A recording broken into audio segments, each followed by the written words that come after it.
How you doing? We can start with the four that we actually have in seat, and then I we think can go I'm after all that. right. You ready, sir? I think I'm all right. Please stand and join me for the pledge. Where the flag is over here to our left. I pledge allegiance to the flag of the United States of America and to the republic for which it stands, one nation, under God, indivisible, with liberty and justice for all. We will now have the administration of the oath of office to our new member, Brad Shepard. Okay. Solemnly swear that you will support the Constitution of the United States and the Constitution of the State of Missouri, that you will faithfully and impartially discharge the duties of the school director and for the school district of Marshall, County of Saline, State of Missouri, to the best of your ability, according to law. I do.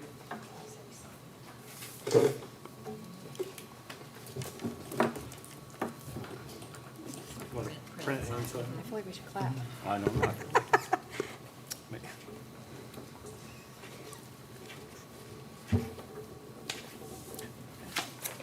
Thank you. Congratulations again. Thank you. I told Marcy I felt like we should clap, but congratulations. Thanks. Matt and Aaron will be joining us shortly. They're going to be a few minutes late this evening. I'm now looking to move to agenda item number 4, approval of minutes from May 25th regular board meeting and June 22nd special board meeting. I'll share with you. I'll make a motion to accept.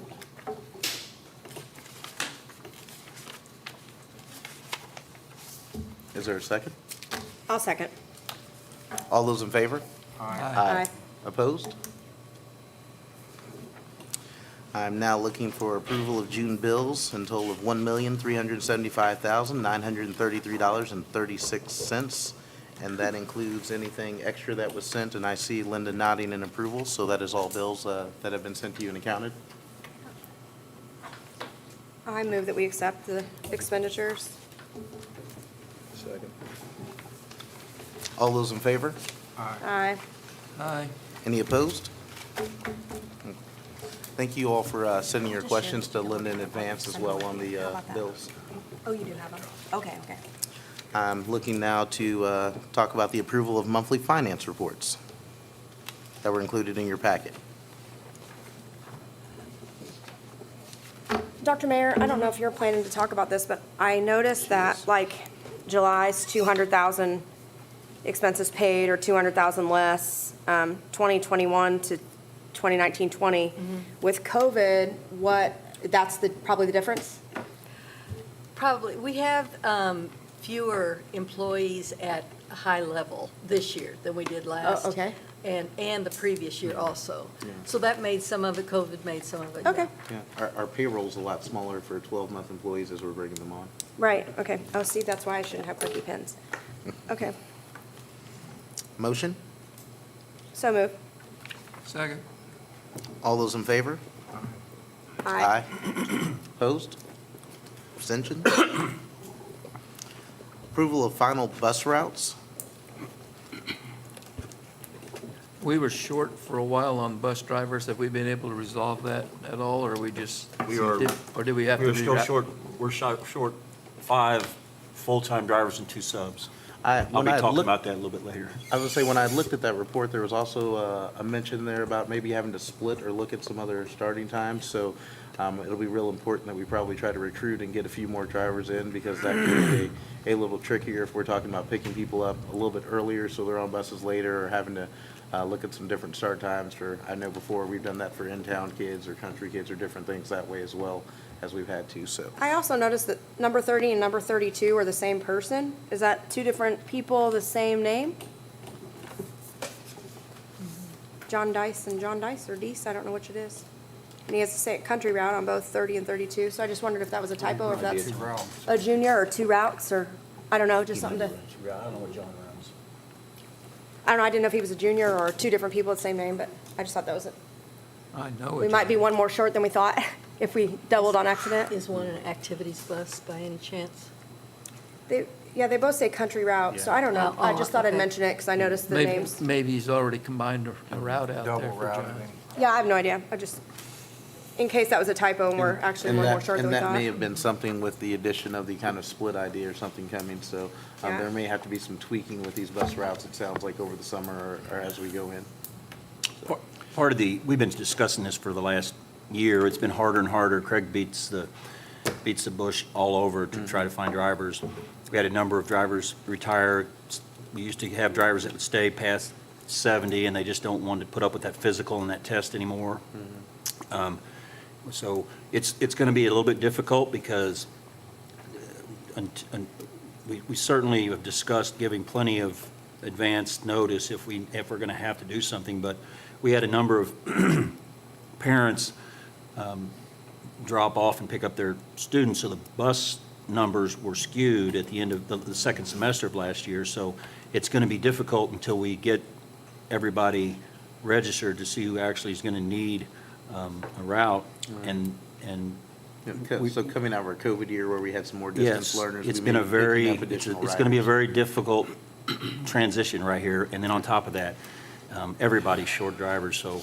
So at the bottom of this list, it says that it says the routes, and so it shows 24 routes. Is that in a day? 24 routes. A day? Yes. And so on this list, we have 32 people. So that would tell me that we're not short? No, we're short. No, we're How? short. If we only have 24 routes and we have 32 people? This is the first time I saw that list. Oh, let me share it with you. So, I'm just confused. I don't have that I off don't the top of my understand how head. that works. yeah, I trust Craig, and Craig we were short a little bit last year. He had to sub quite a bit last year. So this list might very well include some subs. It could, yeah. Okay. I just don't know exactly who's subbed and who's got the full-time routes. Perfect. So, I just was counting and I don't know. And we also have some supplementals on there where they're kind of like one-person trips or some other things Yeah, I that are saw going that. out daily that are kind I of listed saw that on towards the bottom, so that's Yeah. why I thought, that would make us need less people still if it was yeah, I'm with you. I just thought 32 versus we'll have 24. we'll have more clarity in August, and I'll have all that for sure by then. So we are going to discuss it more later. Yeah, we're gonna need to. And, even in normal years, in August, we often lose 2 or 3 drivers. So it's it is a critical situation. Okay. All those in favor of approval of the bus routes as they stand at this time? Aye. Did you get a motion? So that's why I'm Okay, do going we for have a motion. That's why I motion? was going for a Motion, I'll yes. move to accept. And second? Ed said second. so. All those in favor? Aye. Opposed? Abstain. Abstentions? Abstain. All right. Since I walked in late. Approval of the A-plus program review, that was included in your packet as well. It looks like our numbers are growing on that program, from what I understand, percentage-wise, if I'm looking at that correctly. Is that correct? Ms. So, Gillespie? Yes? Okay. What we should remember too is if the government, our state government does not pass the FRA, that's going to directly affect this program. Yes, it will. So, I would be curious to see how the dollars fall out in this. It's worrisome because there's a lot of kids in Marshall that are taking advantage of this, which is wonderful, but that could really be detrimental to them. I always thought it was one of the best programs the state ever Absolutely. did. And my son missed it by 1 year. Thank you. All those in favor of the, He I'm went sorry, 3 years. is there a motion to accept the program review? So, aye. If the budget doesn't go through, will that have to Motion. come back out? Sorry. I How move. does it work? Yeah, And I'll second. and Aaron there'll be seconded. a lot of things. All a those lot in of favor? amendments. Aye. Okay, aye. Any opposed? Okay, Abstentions? So just amendments to it. And we'll So, do some positions. now we're down to the final reading of the 2021 A Should say that on my phone, MSBA isn't it? policies. Those have been You're out okay. for review for a little over 30 days now, as Linda sent them out to us. Did anyone have any discussion on these? I looked back over them to try and remind myself if there were any dates or things that we needed to tailor, and I didn't see any, but I wanted to say, did I overlook anything? I did not see anything that we needed to make more specific. The MSBA policies are, of course, given to us by MSBA and looked over by their legal teams, and so sometimes I'm hesitant to work on those. Right, somewhat. but sometimes they do also say, hey, fill in the blank. But you with need to whatever tweak timeframe. or fill in, so I did not see anything that needed to be added to these. Well, Mr. President, I did glance at them. All right. Can I have a motion then? So move. Second. All those in favor of adoption of the 2021 A MSBA policies? Aye. Any opposed? or abstentions? Now we will have the first reading of the 2021B MSBA policies. Those, of course, were sent out as well. There's no action on that, just as notification. We'll be talking about those, I'm sure, next month, so. Yeah, so if anybody else, those go out with the minutes, don't they? Can you attach those to the minutes? I will, Yeah, okay. Yes. Just in case anybody else sees anything that they want to bring to the board's attention about them. Mr. President, I move we adopt the regular agenda. We're moving right along tonight. Second. All those in favor of the agenda as written, I'm assuming with no additions, corrections, or notations? All those in favor, please say aye. Aye. Any opposed? Abstaining? All right. Reports, Assistant Superintendent report, Dr. Lorenz. Just had a few updates this evening. The fiber runs and boxes are installed at the high school. The fiber, and they're plowing in the conduit out here. It's the Spainhauer loop right now, so hopefully have that done in the next week or two. I think they're trying to time bringing the fiber in all at the same time, so they'll blow the fiber through all the tubes within the next 2 weeks, I'm hoping. The sod for the football field got ordered last week. The sod company said it takes 2 weeks, so I'm hoping, weather permitting, that in the next week or so, week to 10 days, we'll be putting sod on the field. They have to do it a little bit in conjunction. We're finishing up the saw cuts on the inside curb, which they cut a clean line all the way around the inside of the track. The new curb will be bumped right up against that saw cut. The new sod will be bumped right up against that curve. So we have a seamless, so there's a little bit of, everybody has to kind of play nice together at the same time. So we're working on that. What about the irrigation for the? Irrigation's in and it's running, it runs well. And we have I know this doesn't make matter to too many people, but we have a hydrant in one of the boxes over by the stadium, so we can actually get water all the way out there with a quick coupler. And so I will be power spraying that A stadium normal fire soon. hydrant there? That's awesome. It's a normal fire. No, it's a 1-inch quick coupler, which is going to be perfect for us. So Awesome. they have the all the rubber pulled off the track. Surprisingly, I know we had a lot of rubber that lifted and separated, but a lot of it didn't. And when they pulled it off, it pulled off. It was stuck tight. They really had to work to get that off there. It's funny how it stuck in some places, and some places it didn't stick at all. So, but anyway, it's been removed, and they should be starting curb work should be happening pretty quickly. So how long of a project are we talking when they start laying the new track in? The track, Yeah. What's it gonna take? they're working with a couple different people, a slip form curb company that will pour the curb. It's kind of, one has to be out of the way of the other, so it's a little bit Right. stacked on top of each other. There's not too many things that can be done at the same time. I'm hoping and expecting within 2 or 3 weeks, we're going to see the makings of a track. So do we have If a we- drop dead date for them? No, not a drop dead date. The plan all along has been to get the sod in, get the track all in, Right. everything all in before school starts. The track, once the track is, the rubber top is put on, it has to cure for 2 weeks with nobody on it. So we'll have to maintain closed gates and off the track and let that rubber coating cure. And then if we start school, they're going to catch, once it's good and cured, they can always catch, they said they could catch a Saturday to do the line painting. There's a company they have to hire separate that comes in and does line painting. We found out when we laser shot the track, that the track was 398 feet instead of 400. So we got that, we're getting that rectified. So we'll be exact regulation. They put us radius pins on each end, which weren't in there before. That's what everything's laser with them. The field is, they actually said the field, they were surprised because they thought the field would be not in a pretty, but it was in a very close shape when they shot it with a laser. But when they do final grade, when they do everything is all done off the 2 pins on each end of the Ds of the end zone, behind the goal, in front of the goal post. Right. And then everything pulls off of that, and it's it's going to be nice. It's going to be really nice. So I think that we'll probably have the rubber coating on, the red rubber coating on by the time school starts. I think shortly after school starts, we'll have the lines painted. And I've talked to Mr. Callahan. We are looking at alternatives. Our first couple of games are home, then we go on the road, then we come back for homecoming. We're trying desperately to have the field in and laid down there long enough where it can take hold so we can play our homecoming game there.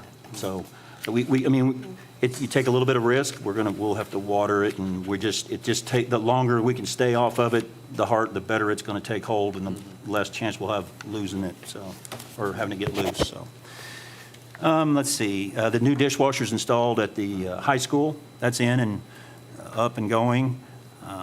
Did that rectify the leak? Yes, I believe it did. They just have a little bit more work, leveling and a little bit of superficial work, but I've heard no Good, I hope so. leaks Good. since that happened. Yeah, good. Of course, the equipment for the boilers and the elevator have been ordered. The HVAC at Eastwood, the installation is going to be in this week. The parts came in for them quicker than they expected, so they're hoping to get started this week. They're still going to closet those or enclose those as we talked about as well? The units as they put them in? Yes, yes, anything that's inside at Eastwood, yes, definitely. We discussed today, and we're going to talk about it a little bit more when I get back from the conference next week. There's 2 units for the 2 rooms at the front of that building that there's going to have to be some up by the gutter. There's going to have to be some lines come across to get to those rooms. It's real difficult. We had the choice of planting those units all down around the outside of the building where you could see them, or put them up on the roof. I encouraged them. We worked on it. We got them on the roof, but we still have to either way we went, we were going to have to bring some piping in to get to the rooms. And so there's going to be a little bit, but I'm going to try to minimize the look of that so it's not as noticeable as we possibly can. So working on that solution. Elevator, I already said that. Got the pad poured for the boilers downstairs at Beaker.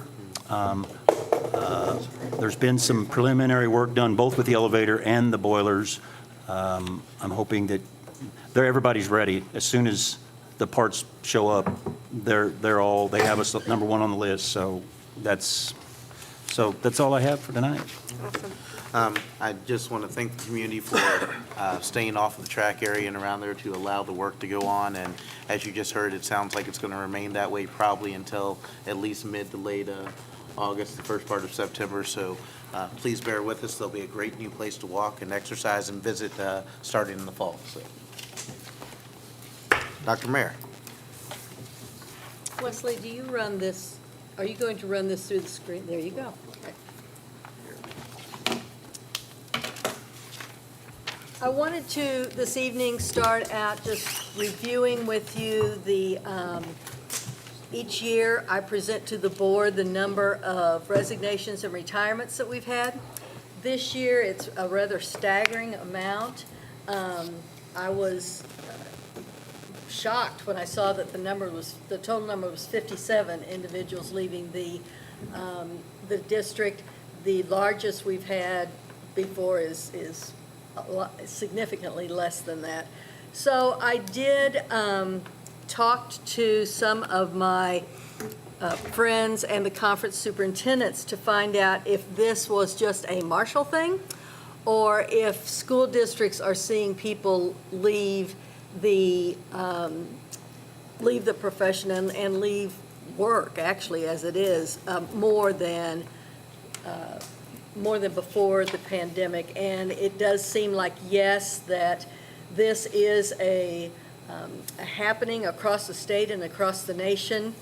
The Warrensburg, the superintendent from Warrensburg was the most vocal about it, and about how concerning it is that we are losing so many people in education. So I fear what's happening. Of course, we do have a teacher shortage. It is real, and it is affecting Marshall as it is affecting everywhere. But it's very, very important for us to remember that to keep to attract and to keep employees, not only do we have to keep our salary schedule competitive, we also have to provide a safe and a satisfying work environment for employees. So with that in mind, we have given, in the past few years, we have given our individuals who are leaving the district an exit survey, which we did run again this year. And I have the results to make these public. I did share them with the board. There were 25 out of the 57 individuals leaving the district who completed the survey. As you can see, most of them were teachers.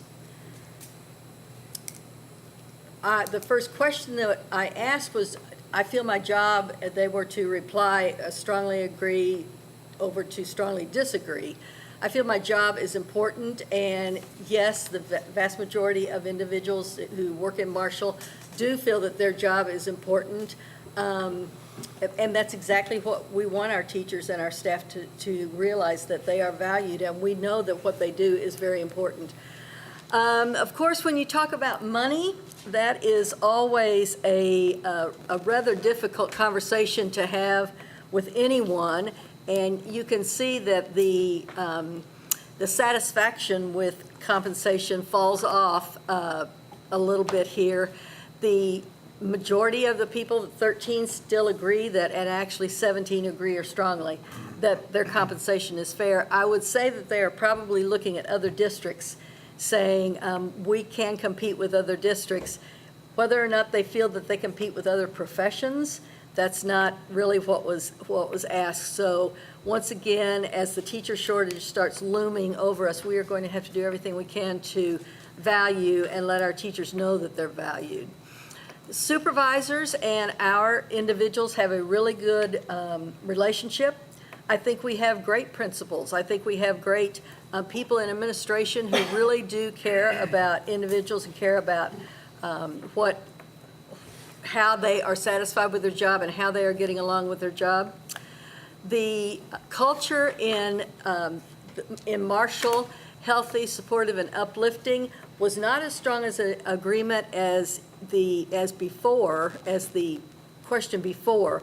And there were some comments made for that in the anecdotal portion of the survey that I did not include all those comments, but the board and I are serious about that. The individual administrators, I will be talking about that along with the board.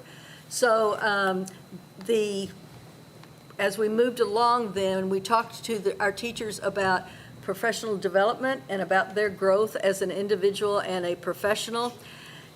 Adult learning is very important in this district, and in any school district, if everyone is not a learner, then you are missing out on what you can give to kids.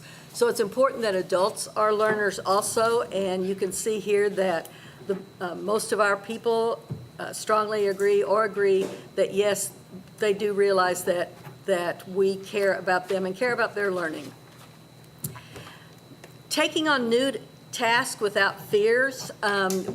We had a number of people who did agree with that. There was a few more who disagreed, and the comments were not as prevalent as this question as they were in some of the other ones.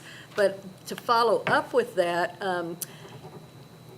employees who can tackle challenging situations without complaints was a little bit more there towards the middle. So I'm not sure if they were saying that they are just complaining, or if they have a problem with their administrator, or whatever it is. We will dig into that to see if we can find out. Individuals would highly recommend Marshall Public Schools to a friend or a colleague. There was that large number in the middle that was neutral, but we do see that the majority of our people have really enjoyed their time in Marshall, and they are leaving for several reasons. One of them here strongly disagreed that they did not enjoy their time, so I'm certain that's why they were probably leaving. The comments, The comments were made by individuals that was not even half of the district of the people who are leaving. So we can't really say whether they are valid or whether they are totally accurate. But it is clear that there were some employees who were not satisfied with the district in general, the administration, and the Board of Education. So it's not really clear as to whether those people would be satisfied in another setting or whether they just are people who are not satisfied in general. But once again, we take it seriously, and we are going to do work to see if we can discover, what that really means. Moving on to our old business here, we do have the school calendar that we're going to look at this evening. Dr. Merritt, yeah, he's a little behind.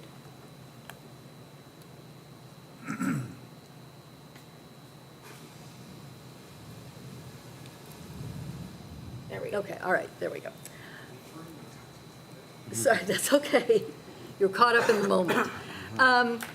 We do have to amend our calendar, as it was discovered that our seniors, because they missed days either before graduation, were not at the required 1,044 hours of instruction.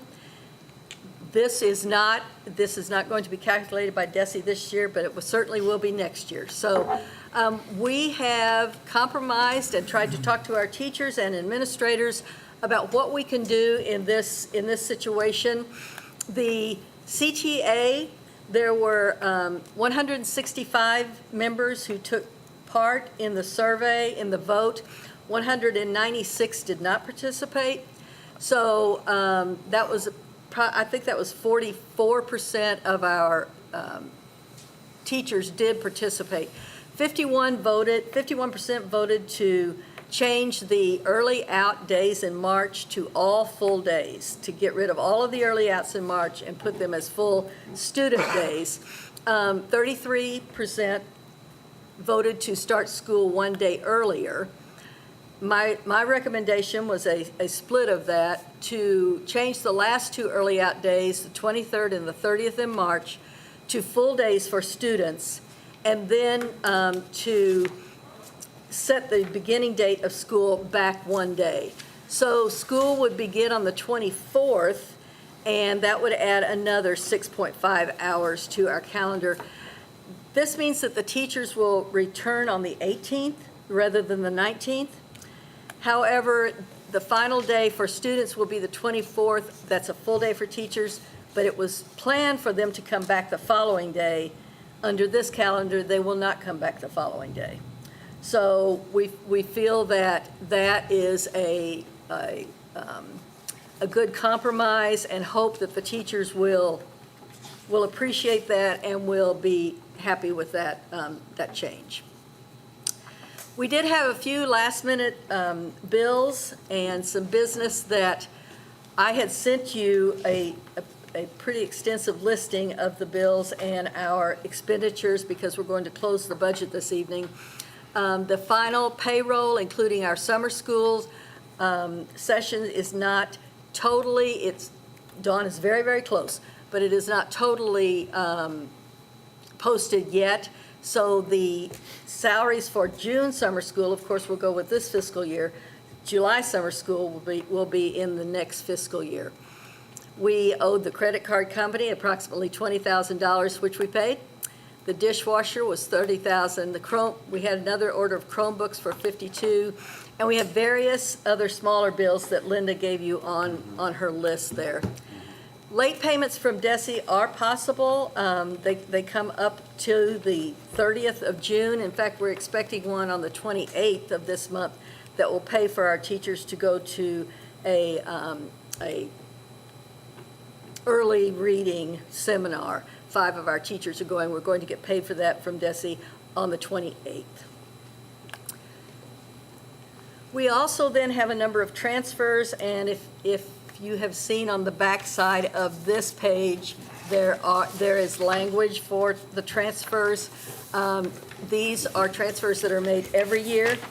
Each year, Fund 2, which is the teacher's fund, has a negative balance in it because we have paid out of that fund, but we don't put in revenue as much as we pay out for salaries and benefits, of course. So the amount to move to Fund 2 to cover the actual expenditures for salaries and benefits will be the transfer.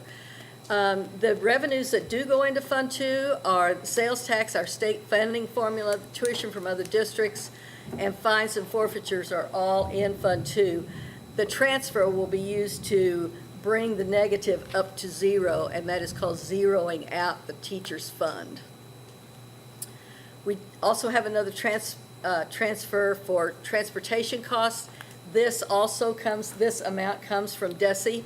It will be deposited into Fund 4, which will help to pay the lease purchase payments for our buses.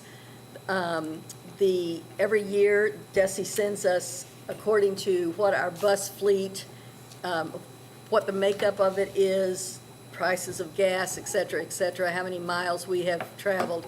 So that transfer will be also made and approved this evening. To close the 2021 budget, it is necessary for us to actually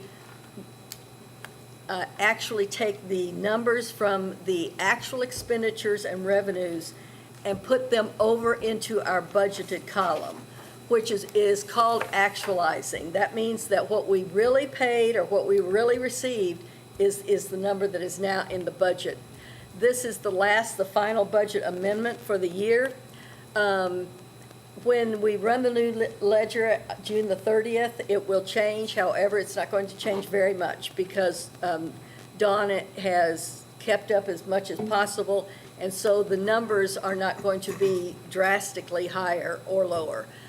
As of today, our expenditures, you can see, are $29,430,552, and our revenues are $30,139,211, which makes a difference of $708,659. So the district did not spend in the deficit this year, and of course, that is due to some help and some CARES money and some ESSER money due to COVID relief.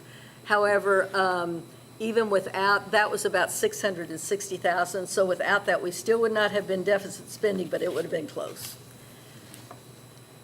We did have some gains. Our local and state sales tax were up much more than people predicted. People have started going back to the boats and buying lottery tickets again. State funding formula is up, and of course, the CARES and ESSER funds have really helped school districts. Fines and forfeitures were down by about 41,000, so I guess people are obeying the speed limit. They're staying home, right. Every year, we are given the opportunity by DESI to transfer money from, from Fund 1 to Fund 4.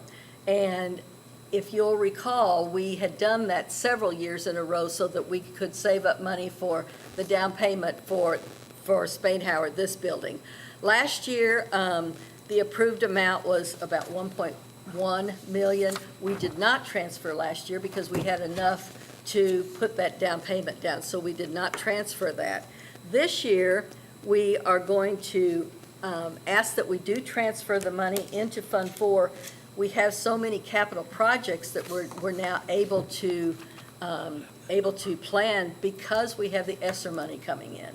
So the transfer will be over to Fund 4, and hopefully we'll be able to pay for all of our capital projects. If we can't pay for them, of course, then we won't do them. But that transfer will be paid back by ESSER funds. And those are guaranteed dollars at this point? Yes. Yes. The 2.1 is guaranteed at this point, and we can start turning in our expenses to be reimbursed then. So as noted before, there are several professional development projects for accelerated learning and capital projects that are going to promote social distancing and hygiene efforts. The ESSER funds have made that possible. To do these types of things, though, the money has to be in Fund 4. So that's why we transfer. And here is the breakdown of the projects that will be paid with the Line 1 transfer. And you can see, we've talked about most of these all along. There's no real surprises here. The other down below is, I'm not planning on anything, just if something were to happen, we would have money in Fund 4 for that. These are not funded through Fund 4. They are not funded through the CARES or ESSERS, and that's the track and the football field improvements, the soccer field renovation, the elevator at Beaker, and the cameras at Beaker. Those are the projects that aid social distancing and cleanliness, et cetera, et cetera. Those are funded, but these down here, number 2, the projects in Beaker were planned before the pandemic, so. This is a 5-year comparison of what I think is going to be our fund balance at the end of the year. Of course, as I told you in the letter, it is much more healthy now than we thought it would be. We have more revenues and more income than we thought we would. So right now, at this point, I predict our ending balance to be about, and this is approximate, $6,891,887, which would give us a fund balance of 23.4. 23.4 is where I like for our balance to be. I would love for Marshall's balance to be 23 to 25%. The last few years, that hasn't been possible. And of course, with, as we say over and over again, we have a tax levy that doesn't really allow us to have fund balances or have money in Fund 4 or in the rainy day fund too much more than we've been able to do in the past. But this year, it's going to be more healthy. For new business for next year, adopting the 21-22 working budget, the way that is figured, it's based on the 2021 actual total expenditures and actual total revenues, with changes that we enter changes for salaries and benefits, of course, and other outstanding numbers that we already know. Adopting a working budget is necessary because we don't know our revenues yet. We don't know what our tax levy is going to be. We don't know the state funding formula. We don't know what the revenue from our pipeline will be. There are several things that are unknown at this time. So it's not really possible to write down a final budget right now. So we adopt a working budget based on expenditure. Oh, my goodness gracious. I don't need that. Based on expenditures and revenues from this year. Let me do this. Are there any questions? That was a lot of information.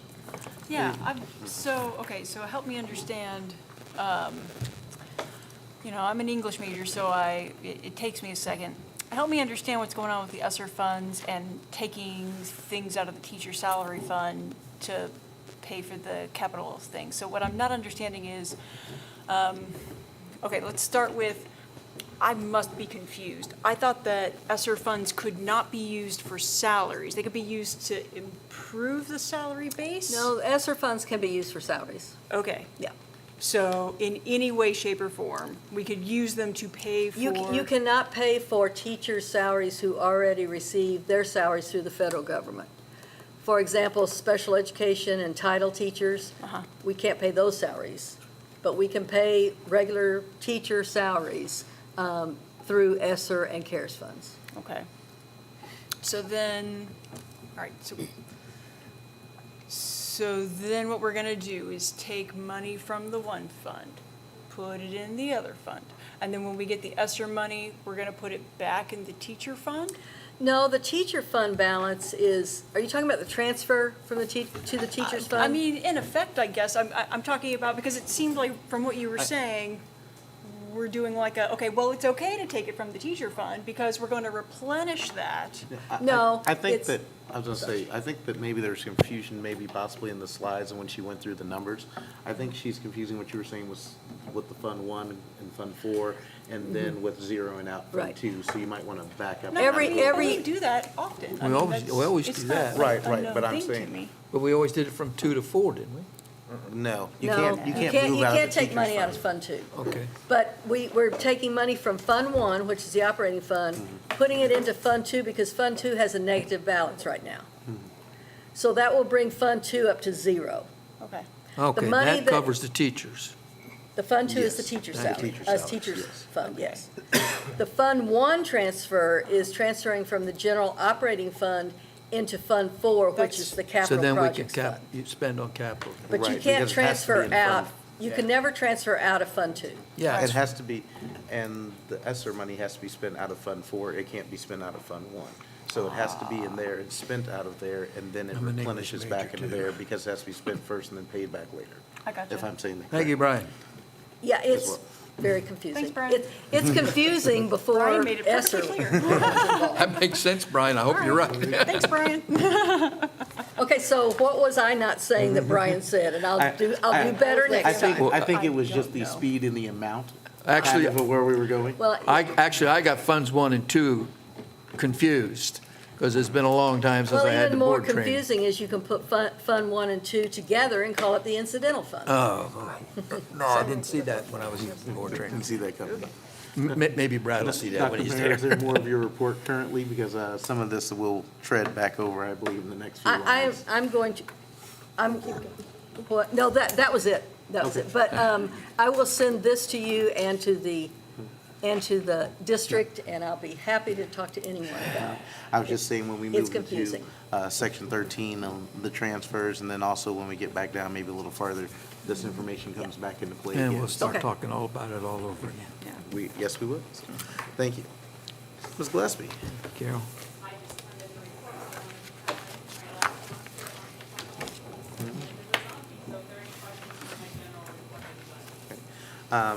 Just to kind of give a couple of highlights and to thank you.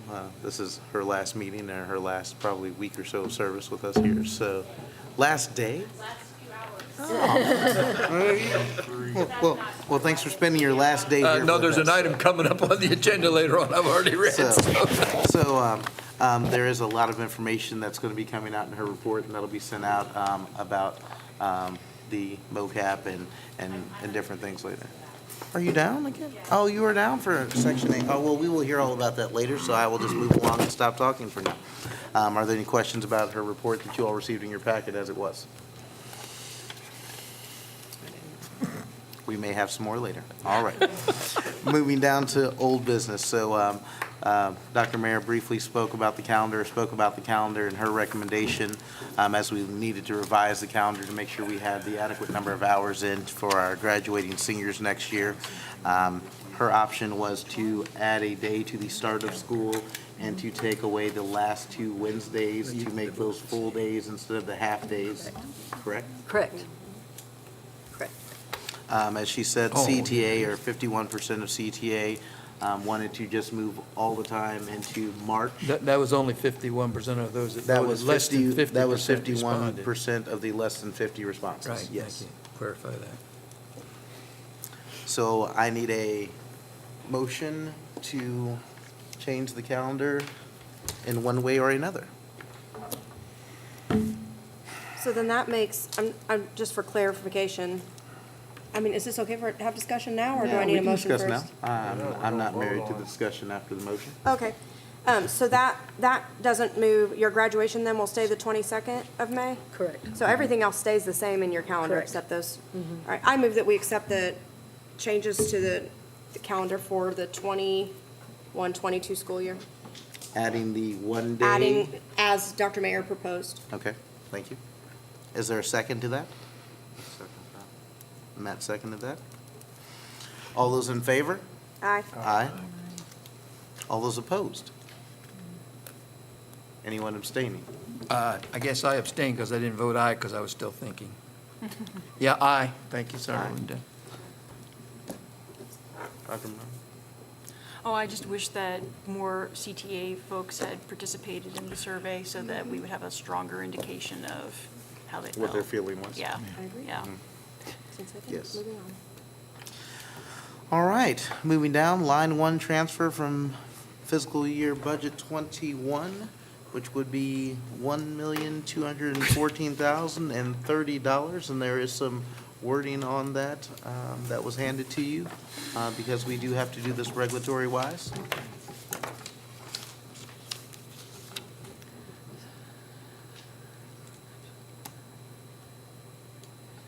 Is there a motion? Okay. Just making sure. Or maybe, will you explain to us where this is going, because there might be a little confusion again? If you want to make it in one motion, then the wording there allows you to do that, because it talks about closing the 2021 budget by actualizing the expenditures and the revenues, by transferring from line 1 to Fund 4, from transferring to zero, from Fund 1, that should say, to zero out the teacher's fund, and approving the transportation transfer. So was that a correction to the third bullet point then? The third bullet should say, transfer from Fund 1 to zero out the teacher's fund, which is Fund 2. So it should say transferring from Fund 1 to zero out the teacher's fund, taking out Fund 2?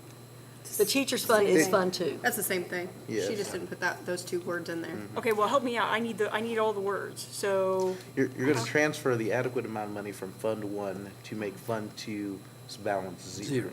oh, I got a question. So in It's like a Fund 2, completely currently, there's a different deficit, so we're just going to even out the deficit with the money out of Fund 1, and then we're going to move the rest of the money from Fund 1 that Desi gives us the approved number of, which was the 1 million, whatever, that she gave us earlier. How much did we transfer last year out of Fund 1 to Fund 4, Dr. Mayor? Did you have that in the report? We didn't transfer last year. Yeah. But we did transfer, every year we transfer from Fund 1 to Fund 2. Okay. Because it's always negative. That's what I remember, Fund 1 to the teacher's fund. Yeah. and last year Correct. we did have a correction to make, I think, in the copy for the motion on that one. Yes, we did. Yeah. Okay. I'm not used to spending $1 million that quickly. So. It's just, Well, we're doing this moving it. We're Well, not you really, spending yeah, it. you really already spent it over the last 12 months. Yeah, okay. All right, so I move to accept the amendments and transfers necessary to close the MPS 2020-2021 school year budget. That includes actualizing the budgeted revenues and expenditures to the actual amounts received and spent, transferring the DESI-approved amount from Fund 1 to Fund 4 for capital project expenses, transferring from Fund 1 to Fund 2 to zero out the teacher's fund, and transferring from Fund 1 to Fund 4 for the DESI-approved amount for transportation. Well done, Matt. Very good. Nice job, Matt. Yeah. I'll second it. All those in favor of the motion as presented? Aye. Aye. Any opposed? Any abstaining? All right. Thank you, Matt, for that brilliant reading work there. So that took All care of right. all that then. Okay, perfect. Your teachers Going down taught you to, well, Matt. going down to new business, distant learning plan. Ms. Gillespie, I believe you are here on the agenda at this point.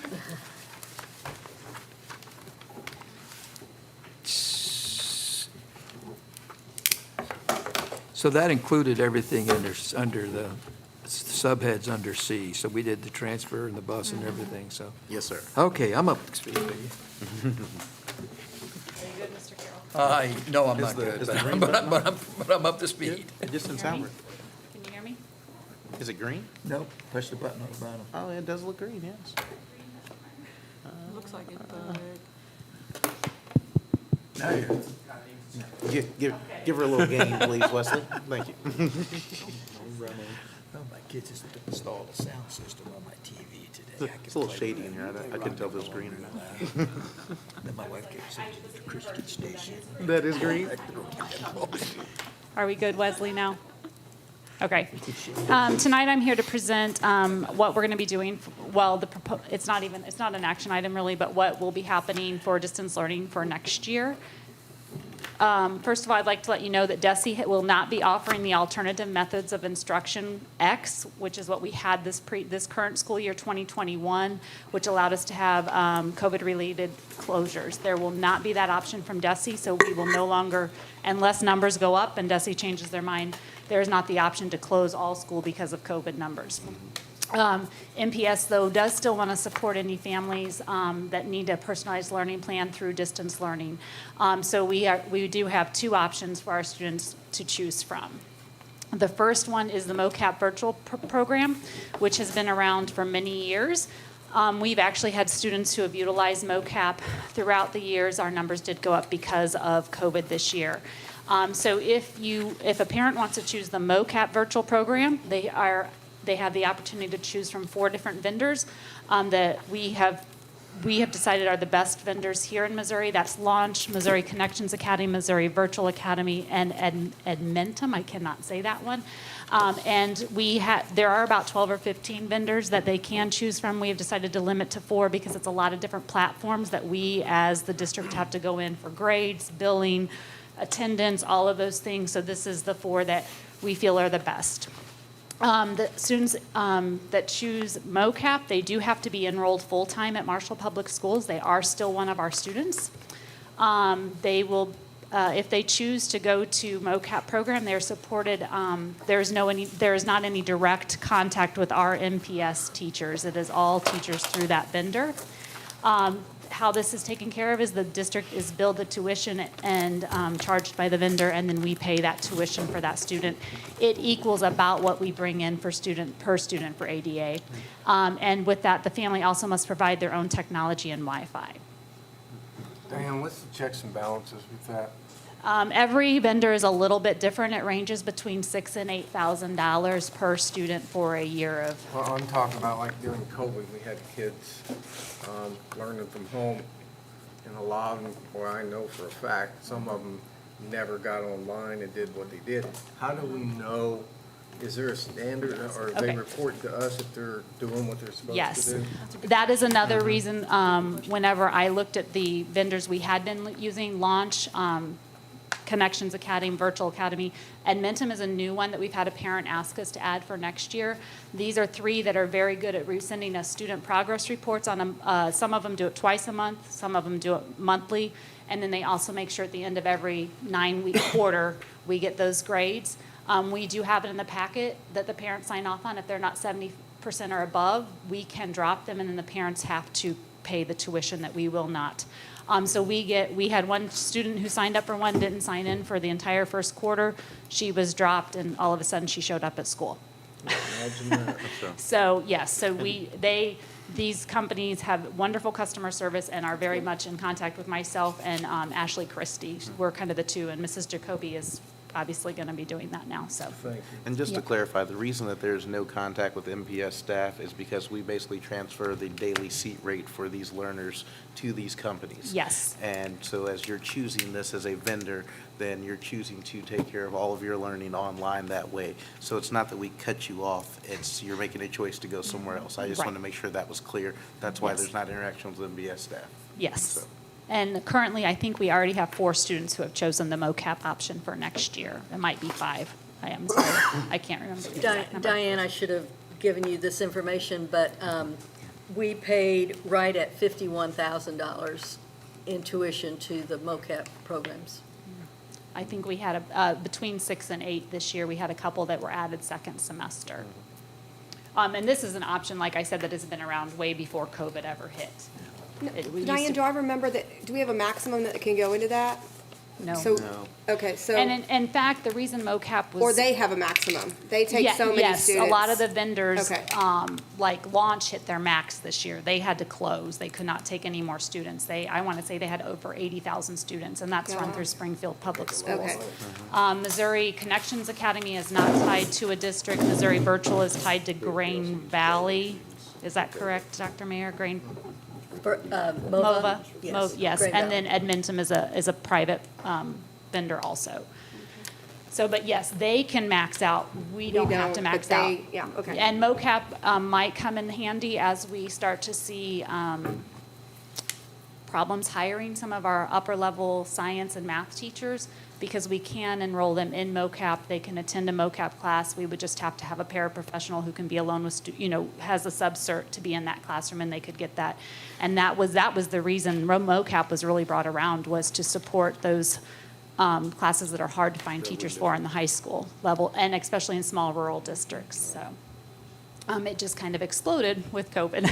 So, any other questions particular? MOCAP isn't changing much. I just wanted to let parents and the community know this is one option for distance learning next year. So then I guess I had another slide. I'm so sorry. I kind of just talked about this, that if they're not making academic progress, that we can pull them from MOCAP, and the parent has the right to pay the tuition, or they can return to in-seat.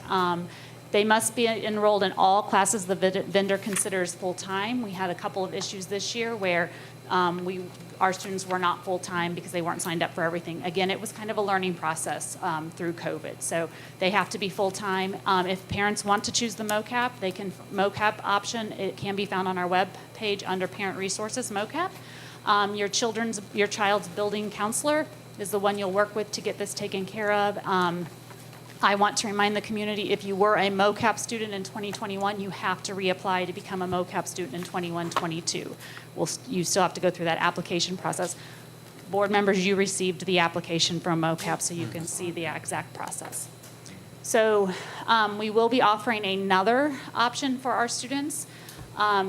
We do still have our contract with Acellus, so we would like to offer students who would like to have some contact with our MPS teachers still.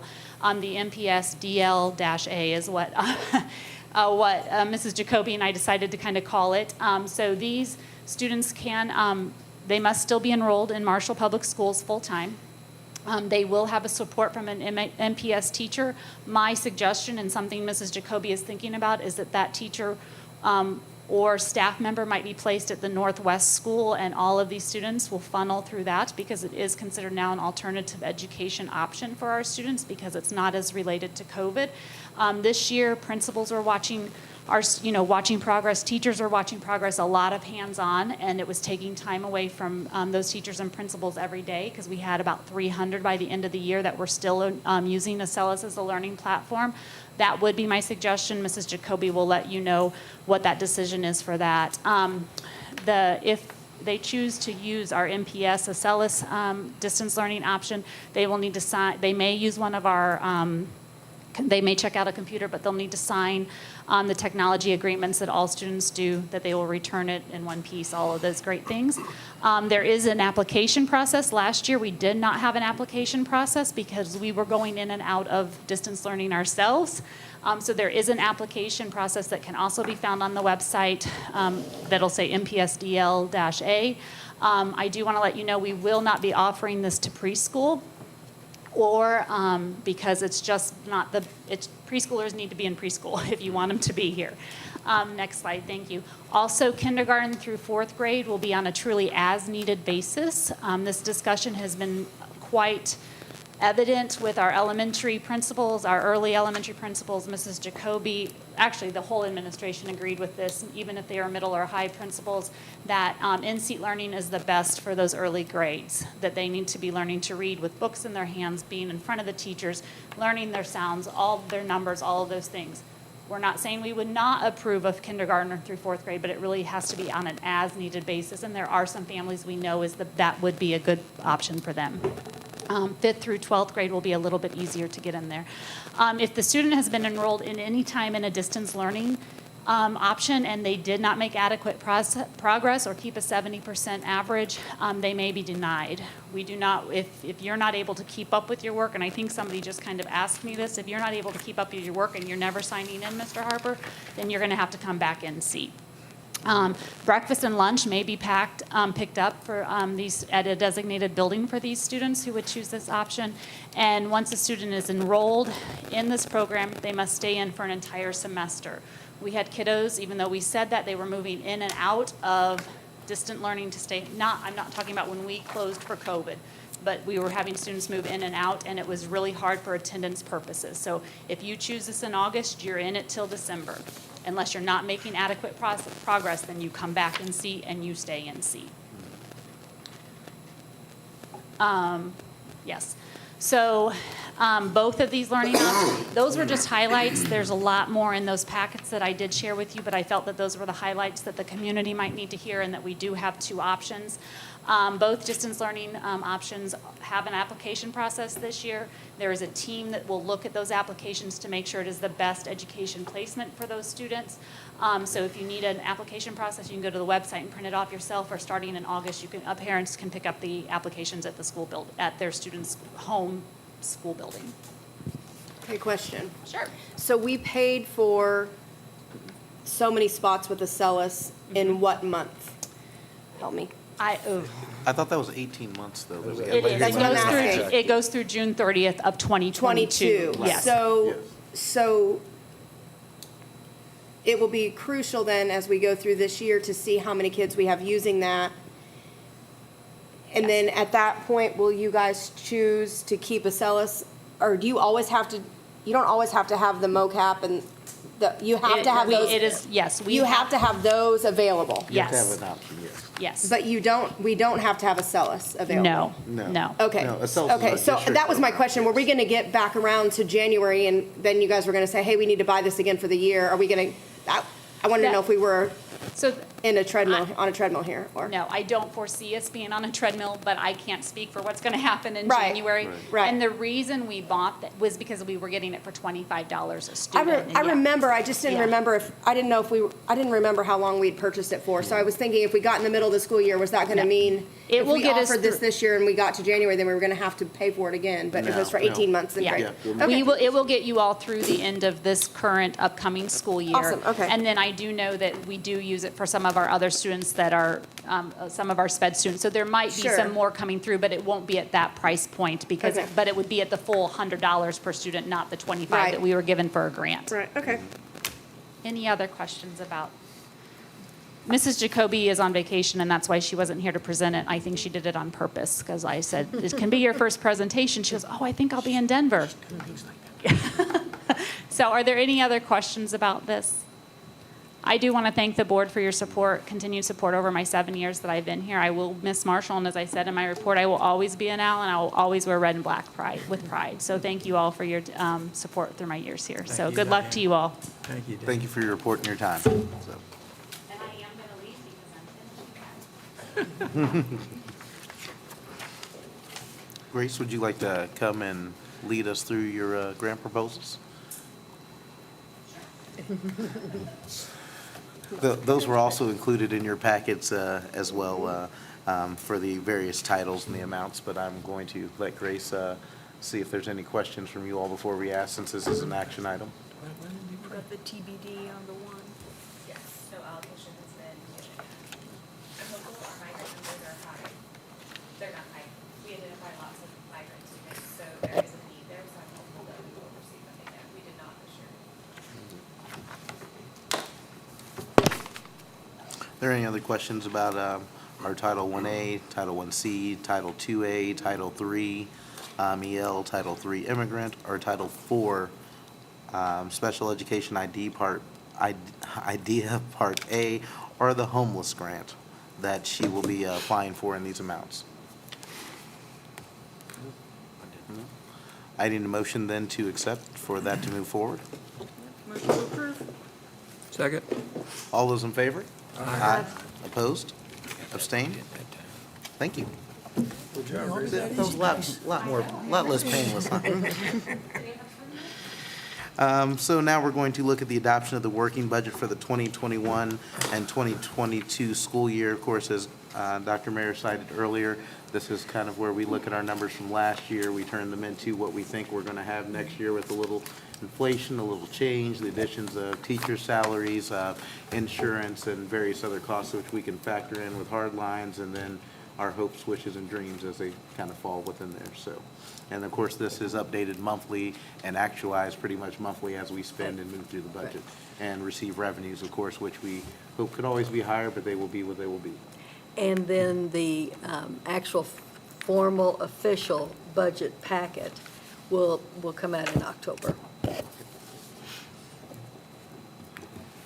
Is there a motion to accept the working budget as presented. I'll make that and I'll read it. I move to approve the MPS 2021-2022 working budget based on the actual revenues and expenditures of the 2020-2021 school year.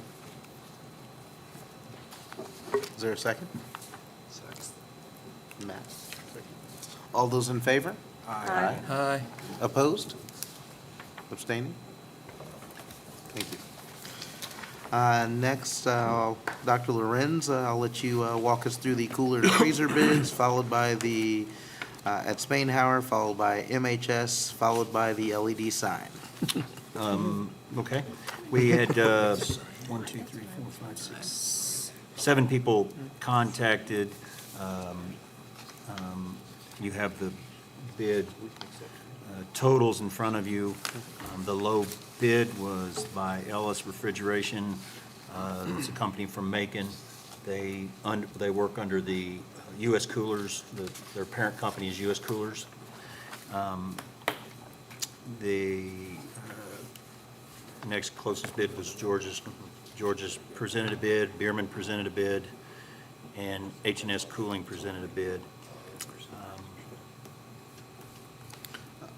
I assume these are all for the same specified products. They didn't turn in Yes. any deviation. It looked like. No, they were all they the had same. the RFP was specific about the scope of work and the size of the cooler. There is a specific spot right outside this building right. that has to fit between two buildings and fit under the overhang.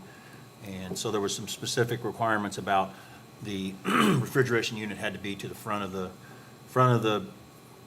product. It couldn't be back because we wanted the height to get all the way to or close to the height of the awning. We will be working with whatever company we choose here. The ground slopes back here, so we will have to get them to a flat platform to make sure that sets on. The plan all along out here was to get this walk-in cooler and freezer. They're operating with several of these portables.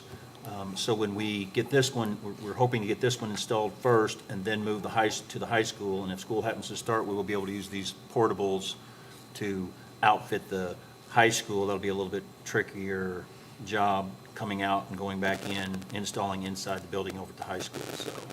Where is Ellis I saw it Ellis is out of somewhere. Macon, Where- Missouri. They're the Macon one. Yeah, Macon, Missouri. So is this box and all? Yes. Just the box and This- it's a dual, so it's a cooler? Yes, a Cooler in cooler the and a front, freezer, freezer in the back? yeah. It's side by side, 2 doors, walk in, 2 doors. And it'll be set up right back here where the truck's back in to the kitchen, so they'll be able to either bring stuff right to the walk-in or bring it right inside to, they'll end up just with 2 portables instead of 3.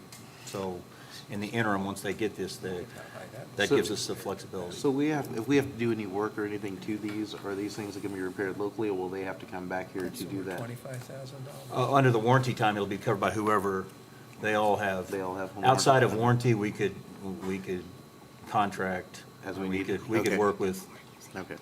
someone. And just for information's sake, the Ellis Refrigeration bid is about $5,000 below the other lowest bid, and the highest bid is $26,000 higher than the Ellis bid By a local was. company. Is there a reason you think? It's difficult right now for all, I feel for all these HVAC guys because they're having a hard time getting parts. They don't know what their markup's gonna be. Yeah.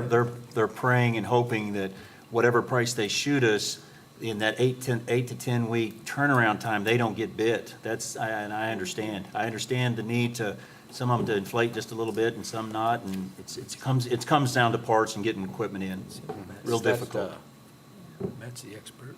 Is that the lead time on it, 8 to 10 weeks? I talked to Does that sound about Ellis. right? He thought his lead time was 6 to 8. The others thought 8 to 10. Okay. So, and about a week to install from Ellis. Those are the 2 things I got from Ellis was 6 to 8 week lead time and 1 week installation. And the others were somewhere between 6 and 8 to 8 and 10 lead time. I need a motion to accept the bid if there's no more questions or discussion. Motion made. To accept. To accept 2. Which bid? I mean, we're going to accept the Ellis. low one or? Ellis. He made a motion to accept the Ellis bid for Matt did? $34,498.46 from Ed.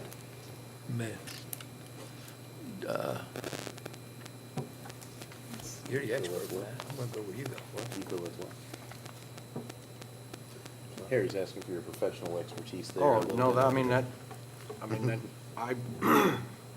that's a really good price. That's what I thought too. It's, Okay, was it seconded? I'll second it. All right. All those in favor for the Spainhour Cooler Project at $34,498.46, please say aye. Aye. Any opposed?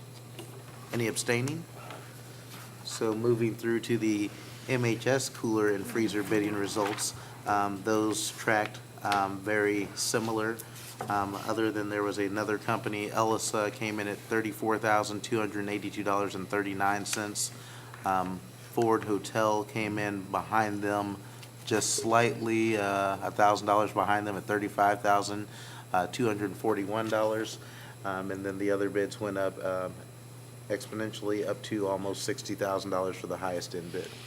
I move we accept the Ellis bid. Is there a second? Second.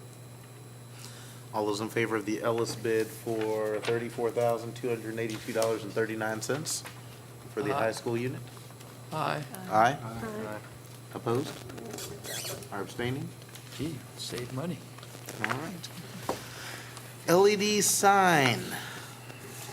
This, When did we Yeah, what's the talk story on the sign? about an LED sign? The last meeting with the ESSER funds and the COVID communications and things. It was talked about in there. So we Either did, last meeting or the meeting before that. I think we talked about this actually two Two meetings meetings ago, ago, maybe. where there was some communication about putting a sign. That wasn't with Tony Day? That's the emergency management services, though. No, No. this was different. Yeah. Are you talking about the one that is already placed Well, yeah. in the middle of town?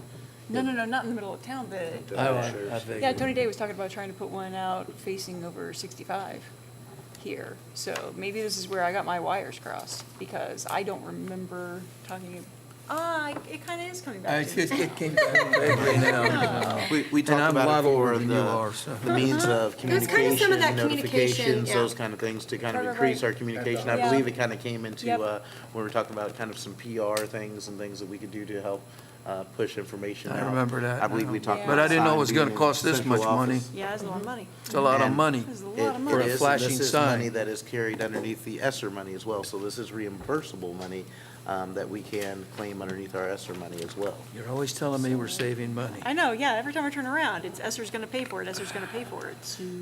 Okay. Our ESSER money had an amount, and there was only certain ways we could spend it, so this Okay, was. I stand one of the ways corrected that we again. looked You've- at. This is about the third time you corrected me, former student, in the last 3 It's a good months. night, it's a good night. I feel like. Like I'll be the, wrong all next month. just so I know and feel better about things like this, the Yeah. ESSER money, will it be like the CARES, where if it isn't spent by a deadline, it's going away? We've it got goes it, away. we've got until September of '23. The ESSER, there's ESSER 1, which is the same as CARES, there's ESSER 2, which we're in now, and then there's ESSER 3.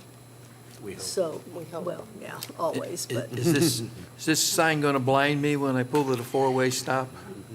I hope it, it will. it not. has, I've seen some of them. it has a night and a day view, so there's a different tone. Remind me of where we're talking about placing this sign? I was gonna say, you might wanna go over like the specifications In- or For the locations. benighted, help us.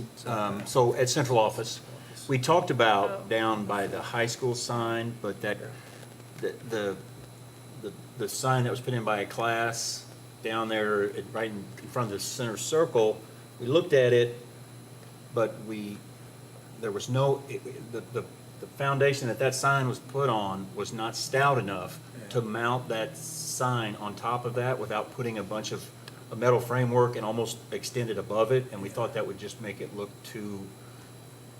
They're gonna pour a lot of concrete for this thing. So where we're looking at now is at central office. So if you were coming up Miami,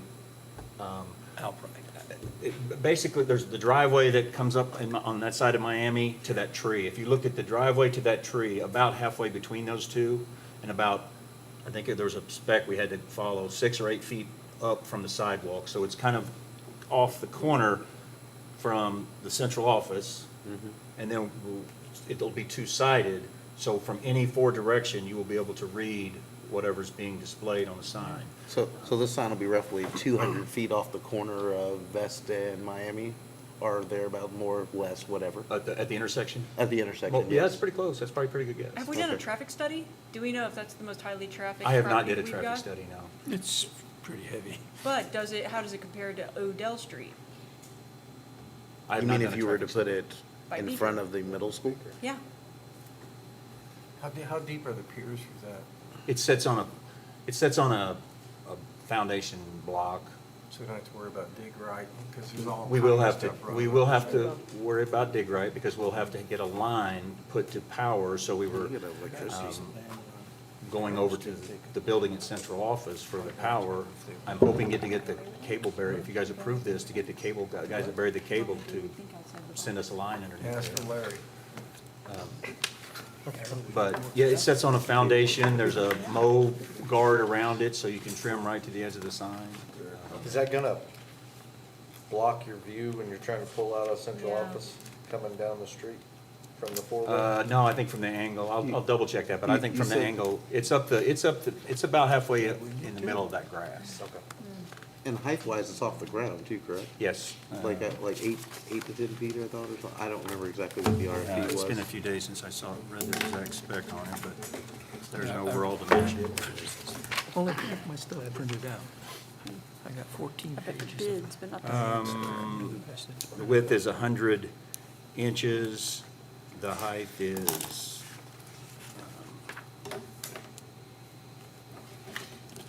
37 off of the pad, I believe. Yeah, so it looked nice. I saw it. I read the specs on it.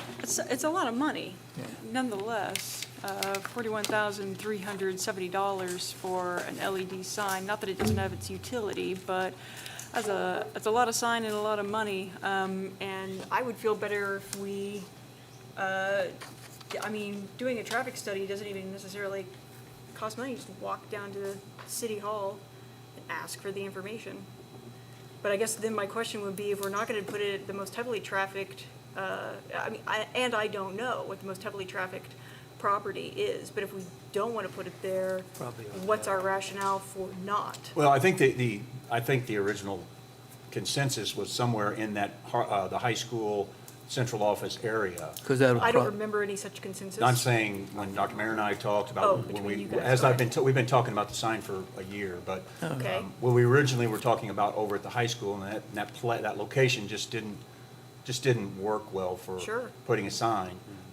And the next logical place, which was the most central focus of that campus, is somewhere around that central office. Yeah, and you see, side. what I'm questioning is why the assumption that it should be there, and I'm just positing that perhaps we should look at putting it somewhere else if we're gonna have it. What other spots might you think might be a good spot? Again, I'm saying that the most heavily trafficked property that we have would probably be the most efficacious for spreading communication. Right. So therefore, we should probably look into which property has the most traffic in front of it. Aaron's saying, or do we have more traffic on Odell than we do Miami? Right. Basically. Yeah, We have more that's it. traffic on 65 than we have anywhere, which runs right behind the high school.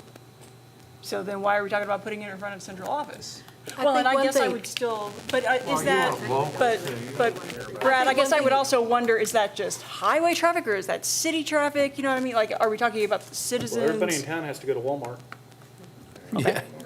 And I think another thing to consider is that there at the intersection, the sign will be visible at the intersection by And you gotta everyone. stop there. You I have guess to all I'm stop trying there. to say is, why don't we do our homework? Well, and all I'm saying is that you stop there, and so you would be able to see the sign better, but You guys a put whatever you traffic, want. a traffic study would It doesn't be matter what I say fine. We could anyway. certainly do that. I was gonna say, I don't see a reason for us checking the numbers just to see how much traffic we have in one location or another. We're talking about purchasing the sign as well, so I guess placement is something that we would need to maybe look at to make sure we're putting it in the most efficient space. That's good. Carol, I got a question for you. Refresh my memory on that CARES, and the lesser money. What is the maximum amount that we're gonna get? Do we know that?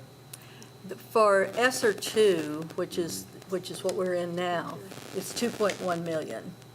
For ESER 3, it's above 3 million. Thank you.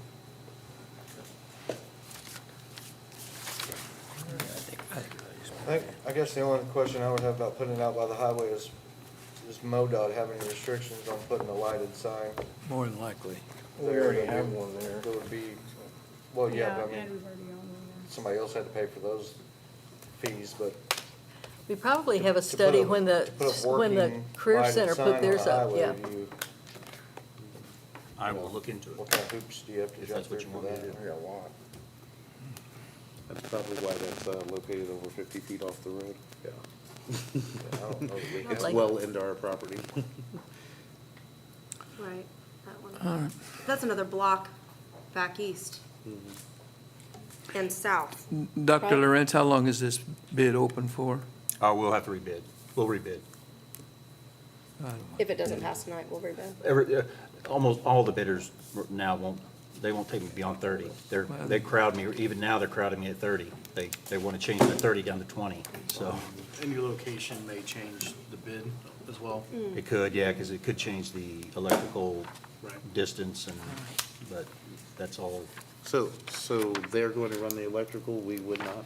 We would be responsible, wherever it's at, we would be responsible for getting a line from the sign to an electrical outlet. Right, so we were That's- responsible for having it there to the base of whatever. we're Correct. doing.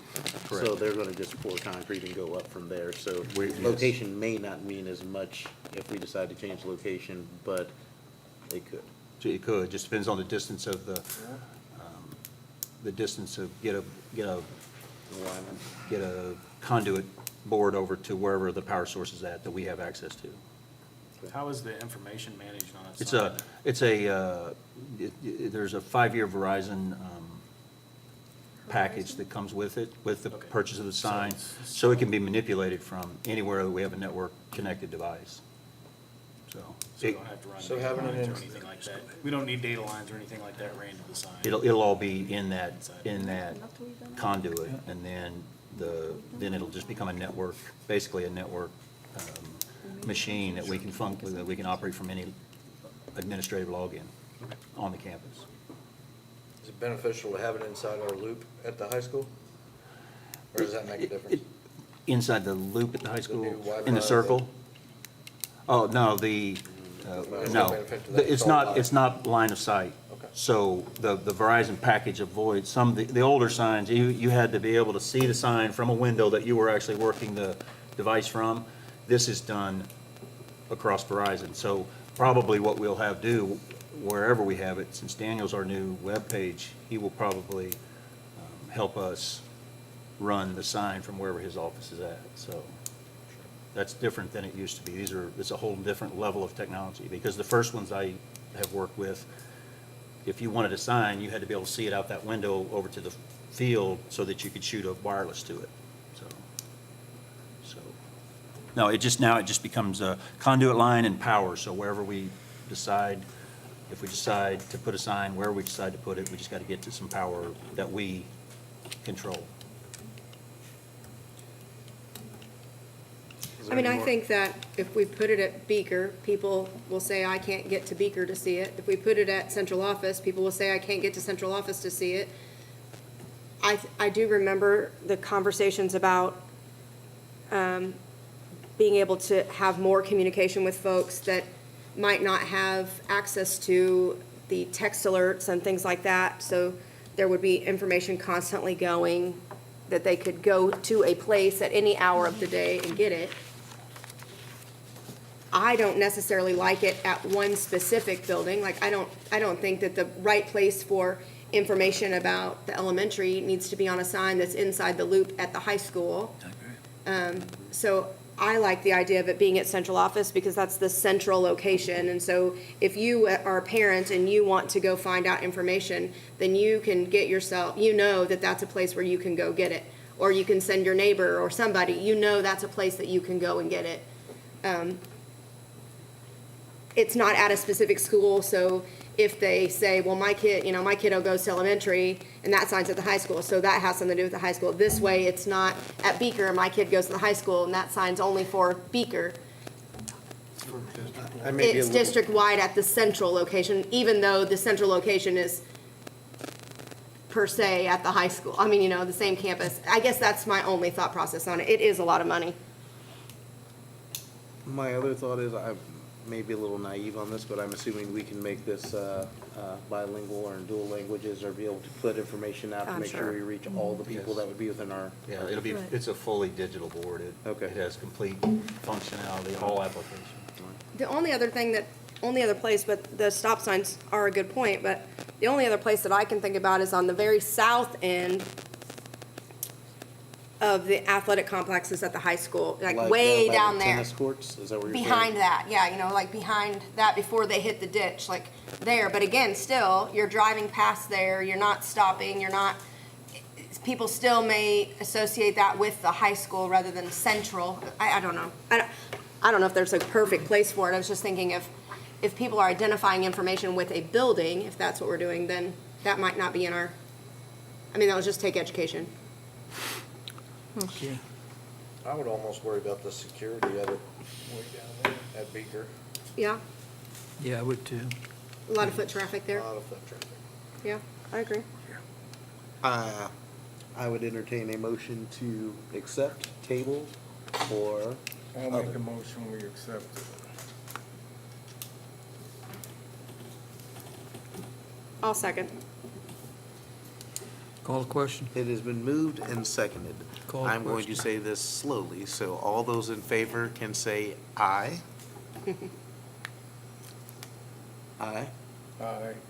Oh, wait, this is the, We're voting on the sign, so I was just making sure that everyone had a chance to I voice. was and think expecting about you it. to like read something, so I'm going to say this slowly. No, the sign purchase Or make price a will be speech. $41,370. Or make a speech. Right. No, no grandstanding No, necessary. I'm a no. Who's yes? So Ed, were you and I on this? Yes. Ellen? Yes. Yes. Brad? Aye. Matt? Doing this a little more roll call because Aye. it was to make sure we understood. I voted aye as well. Harry? I reluctantly, but I. And Aaron, she No. voted no Voted on no. this. All right. I also would like to make sure that we're putting in the most efficient spot, so maybe if you can check to make sure kind of what our volume rates are, or traffic maybe, and if we have to go back and look at this so that we can also look at satisfaction that way. Do you want that compared with Spain Howard and Beaker and the high school campus? Sure. Those are our three largest campuses Yeah. and probably the ones that are on the most busiest streets. I mean, we don't have Eastwood, Benton, Southeast. Those are Spain. very kind of isolated spots, and there's not a lot of yard for roughly a Well, the trees are gonna be in 11-foot the sign, way. I think 10 foot, was 100 inches, so is that 9 foot and some change? Put up 2 or No, I 3 would- signs. This is kind of what Impact does See, if only we for had a some living. conversation about That's it. the right way to put it. Yep. You may ask them. Went with what they He's had. already, Okay. We could have I brainstormed. mean, he, he's Well, it already makes more said. sense in that area. How many people we got in the high school? Well, the traffic, we get the traffic from both the, Right, I mean, you got both the career center comes that 1,100 way and the high kids school there, goes this and way, the so it's school really, has that's the most 300 congested kids. traffic sign of all Needs day, to all be day a day long. for it. But I will check into the traffic volume. Every year after that.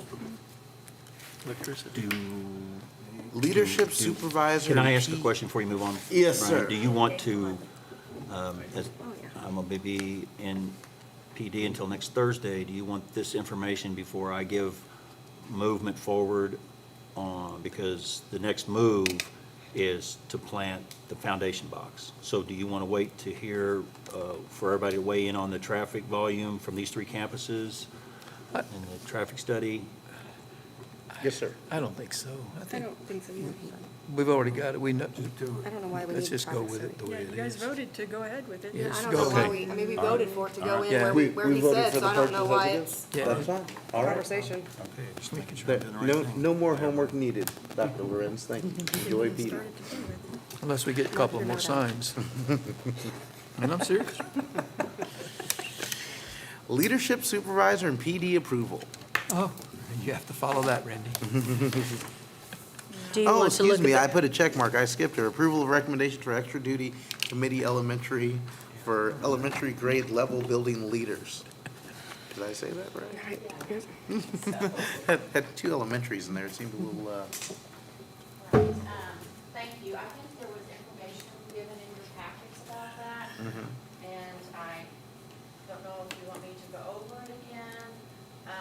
Right now, what happened was when Randy, we Randy, reconfigured. grab the mic. Excuse me. I could hear you clearly. I'm sure it probably would have picked up. Test it out. Testing, Flip it up the other way. testing. It's on, I think. Oh, now it's on. Hello? There you go. Okay, now you can hear me. Okay, the reason the upper elementary had brought this proposal and wanted to speak to this was because before we reconfigured, we had building level leaders at each of our buildings for all of the grade levels. And when we reconfigured, we no longer have grade level leaders at each of the upper elementary schools. And this was something that we had wanted to bring forward, but then COVID hit. So we're now approaching hopefully some more normalcy for next year.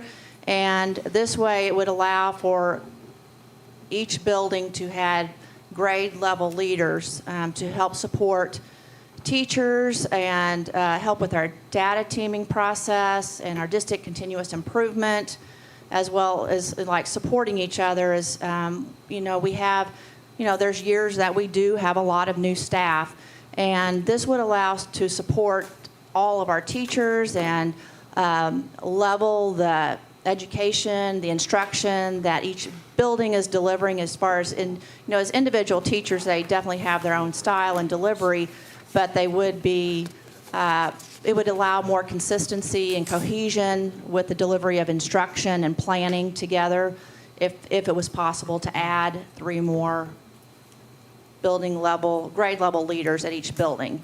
And the stipend for a grade level leader at the elementary is $740, and that would be an increase, or it would be a cost, of $2,220. So. And I did meet. Is that total? Uh-huh. Okay. Well, not for all of them, That the would be per, addition. that would be per school, so that would be times 3, correct? Yes, it would be 3 more that we would need, yes, Right, to right. have grade level leaders at each of our buildings, yes. We currently have 6 of them in place that are already, it's included in their contracts. But we would be adding 3 more. Randy, what's the difference between the grade level leaders and the IC coaches Yeah, that I had are that already question. in place? Okay. From my experience at Southeast, being the building administrator there, the grade level leaders led a lot of collecting the data as far as the data from the ELA assessments at the building level, and then the IC would pull that information all together for the whole grade level. And the grade level leaders also, they put together the planning of the pacing guide that comes from the curriculum that the teachers have made and put together. So, Will the grade level leaders have any reduced classroom time? Or is it just open money? pardon me? Will they No. have any reduced? No, they, classroom time, or- we, at our building, and I'm not going to speak for the other buildings planning for next year, but each grade level currently has 50 minutes of plan time each day, and one of those days we meet for data teaming and other, planning, and that's when a lot of that will happen. But next year with our 12:30 outs, we'll be able to meet hopefully physically together as grade level teams. And we weren't able to do that this year at all. So we really hope to make it even better than what we were before last year is our goal. But the instructional coach oversees a lot of pulling that all together for each grade level. But I feel strongly about it because we do have a lot of new teachers coming in, and it helps with the delivery of instruction that in turn affects our children, our students, so. Randy, I got a question for you. Mm-hmm. Why doesn't the principal do that? You're the building leader. I mean, actually, I'm saying you want more people and more responsibility, but what, as a principal, you should be in charge of the building. Well- I don't know, that's. Well, I don't want to speak for the other buildings, but we are always at all of those grade level team meetings all the time. And you can't run this, I mean, a principal can't do this, what you're asking us to approve? Well, I mean, we probably just saying, could, but a lot of times the data is collected, not always, it has to be collected before we even get to the table of the meeting, because by the time we come to the meeting, we want to talk about strategies, trends that we may be seeing in individuals, and we're there for that too, on what direction are we going to take next, and making sure that we're not just, we're not dismissing, talking about the strategies that we need to implement, troubleshooting, problem solving, that's where we do those things as building The reason leaders. I asked this, I got asked that question too. Why can't the principals do it? I mean, Right. So that's. Or the instructional coaches. I had a hard time understanding what the difference in instructional coach versus the classroom level leader. So elaborate a little more on, each building already has so many We already of have these? 6, yes. We just don't have representation at between each of the buildings. I'm sorry, so between the 3 elementaries, we Uh-huh. have 6 people who are already denoted as Grade level leaders. grade level leaders. Right. So you need But 3 more for Southeast that could third have grade. that- 4 of these, and 0 could be at Northwest. Right, yes, Or yes. Benton, I guess, sorry for lack of a Right. better term. But they end up doing similar or sort of precursor work. One does setup work that the other one. They do, the grade level leaders will do work ahead, yes, and then have it ready when they come to the meetings, and I then, guess, yeah, what Ed then is asking is, why can't the person who's going to be using that data collect it, for example? Ed, am I kind of, yeah? well, the teachers use the data, I mean, that's, and then, yes, yeah, because that's what we. So when we switch teachers around to different buildings, I can only assume this, so correct me. When we switched teachers around to different buildings, that left openings, so we have some leaders, and then we left some classrooms or class Right. grade levels without them. Right. mhm. Because When people we were, reconfigure, people were yes, swapping yes. grades and moved around without, So instead of stripping and kind of going back and saying, we need to have 6 that are spaced out, we left everyone like they were. Right. And now we're going to add some more. I don't want to add more. Yeah. So I know it's kind of confusing and hard to explain, but like It would be, if, if I had the numbers maybe by building, then I could see it, like if I knew at Benton, Yeah. Southeast, and Eastwood, we've got 3, 0, and 2. you so know, there like would be something like 3, that. like there would be Southeast, there would be a 2nd, a 3rd, and a 4th grade level leader. And the same thing at Benton and the same thing at Eastwood. Right, but what I'm saying right now. Right now, we have 6, yes. Right, but I don't, where are they housed? Oh, where are is what they I was- housed? Do you even know? You have that might- Well, I have one Okay. at 2nd grade. One in You already second have grade. 6 of them? Yes, there's already 6. Yes. which would make Yeah. sense, Harry, because you've got those classes in each building. Yeah, I I had to understand. wrap my head around that. Yeah. Good. No, wait, Yeah, I lost it too. It was the, you had. You've when got I was just saying 6 You have 6, but there was the second. at grade. your I building? was writing down second. So, No. so No. each elementary, we have 3 elementary buildings that have second, Third, third, and and fourth in them. Right. So if you look at it that way, you You have. have 3 buildings times 3. 3 buildings times 3, so you Which would would have be 9. 9. But And the right now, we proposal just- is to go from 6 to 12. To 9. 6 to 9. She's just asking to fill those 3 spots. To fill the 3 spots so that there's a building leader. Okay. A grade level leader at each Okay, so you're building. just asking for 2,200 period for 3 new spots? Yes, I right. thought when you said earlier that you multiplied that I'm by with 3. I did No, too. And I no, went no, to no, no. 6,600. No, the You've already total got would 6 be. in the contract. Right. I got you. And I already spent $1 million I thought you was tonight, asking so. for 6 more on top of the 6 you No, were going to 12. we're No, asking right, for So 3. Right, no, going to you're just going to 9. So you're going to 9, so you're going to From have 1 6. at every building that specializes in Yes. each grade level. Right. So therefore, you have basically like a lead teacher Yes. or a department head, Right. somewhat similar. Grade level. In each grade level. Lead teacher at each grade level. Okay. And when It's it- I 3 think more that wraps us positions. a Now, little if- bit tighter around the If idea. somebody moves and moves and moves, So therefore, if a teacher leaves and transfers to Southeast and they were the second grade leader, but yet they choose to go to Benton next year to Then be we a have second to grade. look So at then that. they would leave that position They would somewhat, leave that and then a position, teacher in the yes. second grade would replace, and we would put somebody else there. Right. So we wouldn't tie that salary or bonus or stipend to anyone going forward that we didn't take away from somebody because we shuffled the deck Right, yeah. initially. Okay.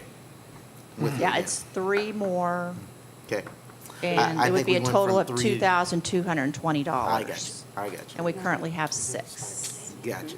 And they are all on the same stipend level, so everybody be on level field? 740, The yes. 740 Uh-huh, they're at the like category 14, I believe is what it yes. was, yes. 2,200 a year. Of the And this is stipend. not just for this year, this is for ongoing. Right, Yeah. right. I couldn't And remember it, if that was. and it, I will speak to I don't when we believe it said had like that, but I would. kindergarten at 4 different buildings, and we had 2 grade level leaders. It was hard to get the communication between all 4 buildings. I can tell you that kindergarten was a different game. Just because, and it, we currently, that's just our reconfiguration. It'd be ideal to be like this and We have put 'em all in everybody one in one building, we building. could save a lot of It money, would couldn't we? save, it would help a lot of those things. Wouldn't that be nice? So is this like We equivalent think to we a used to do department that, head though. in high school? Yes, but it's by the building. Literally. Some, Yeah, but it's grade level? It's by grade level. yeah. Yeah. Grade level. but Yeah, each grade level. building It's has the grade- increased collaboration between the Yes. grade levels at the 3 different buildings Right. Right. Well, Right. among the instructors in the one grade level, per grade level. right? Per grade And then level. overall Yes. through the instructional coaches So it- and such. So it identifies some collaboration building to Yes, building. and they are the lead communicators between the whole grade level. If there's somebody that's a rep from Benton, Southeast, and Eastwood for second grade, then they are the responsible not. ones for, sharing info, and planning. What'd you say, Matt? I said I'd be good tonight. I move to approve the proposal. Second. All those in favor of the proposal as written for adding the 3 grade level, Aye. I was gonna say, for grade level leads within the elementaries. All those in favor? Aye. Opposed? Abstentions? No. Thank you. Thank you all very much. Thank you, Randy, I'm sorry. I'm sorry that got a little convoluted as much. No, Give that to you the whole I'm just time, seeing we more stop and make bureaucracy you on stand top up of there. bureaucracy, and it frightens me. All right, down to leadership and supervisor PD approval, Dr. Mayor. Thank you. I had written in my board letter to you a proposal for professional development for administrators. This has been, Patty Corum has worked with us for several years, and we do have 7 new administrators. So we are wanting to go back and go over and review and even improve our teacher evaluation system. Our teacher evaluation system was designed by Marshall. We didn't adopt someone else's. It took a while, and Patty did a really fine job of helping us to develop an evaluation system that we feel fits Marshall teachers. In my evaluation, my superintendent evaluation, there was a lot of feedback on accountability for principals. And I talked to Dr. Corum about this, and the accountability will be a big piece of this professional development for administrators. The supervision, evaluation, and accountability are really the 3 areas there of this PD. And I think we have the PDC for teachers. We have a lot of good opportunities for our teachers in professional growth and adult learning. We don't have that much for principals, and that's not just Marshall, that's everywhere. Principals don't have as much opportunity as teachers do.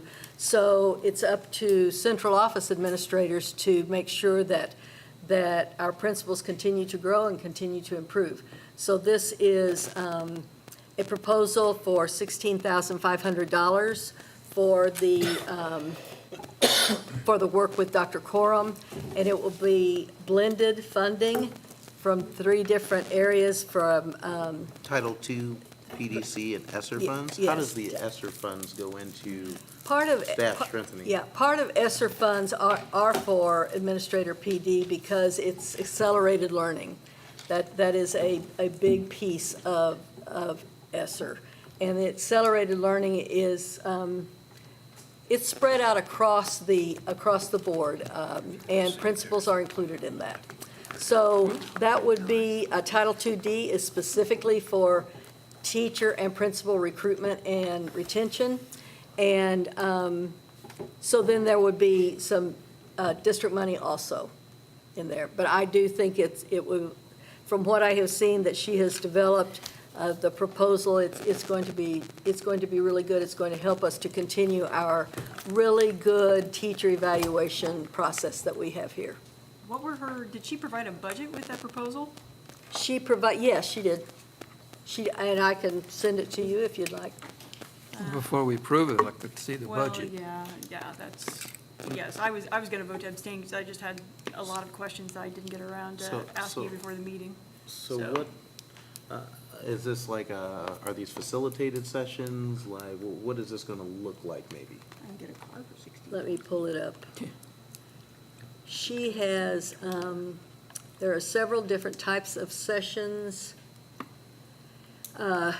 Accountability and growth plans and the 30-second feedback, our 30-second feedback and our 5-minute feedback are important pieces of our teacher evaluation. Our evaluation is on a feedback loop, and it is probably the most important. I've got two people here, and Rendy is an expert in this. But the feedback is what I think sets our evaluation apart from other evaluations. That most programs and most models do have feedback, but it's not intentional, and it's not planned like ours is. So we also, all of us, calibrate our observations, so you can't go to Southeast and Eastwood and say, well, it's so much easier at Southeast because Rendy is so much she's really an easy evaluator, rather than at Eastwood. Amy is really a tough evaluator. We calibrate together, work together, and go around to different buildings so that we are as consistent as possible in teacher evaluation, and that's not easy. She then has follow-up to growth plans with administrators, our administrator growth plans. We have about 3 sessions on effective communication and difficult conversations. Part of accountability is being able to understand that when there's mediocre performance, that calls for a very difficult conversation. So that we do a lot of work on that. Then she has a coaching lab that the principals attend all together. It says the training and coaching labs will be 3 hours in length, facilitated by Dr. Coram.